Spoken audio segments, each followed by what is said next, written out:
Truk pengendali inflasi yang membawa sembako murah tiba di kontainer Makassar Recover, Kelurahan Barombong, dengan membawa paket sembako operasi pasar Dinas Perdagangan Kota Makassar. Operasi pasar sempat ditunda karena hujan deras disertai angin kencang yang melanda Kelurahan Barombong.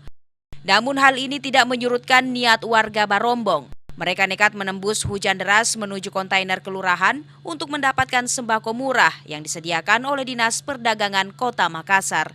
Warga mengaku rela mengantri agar bisa membeli beras, minyak, dan gula dengan harga murah.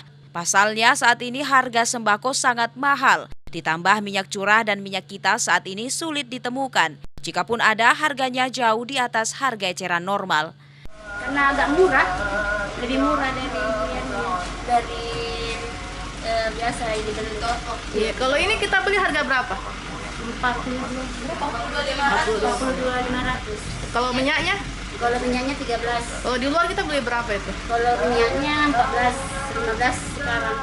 Sementara itu, Lurah Barombong Muhammad Fadli menjelaskan saat ini warga terbantu dengan hadirnya operasi pasar. Warga bahkan meminta pihak kelurahan menambah kuota sembako yang dikirimkan ke Kelurahan Barombong agar bisa memenuhi kebutuhan masyarakat.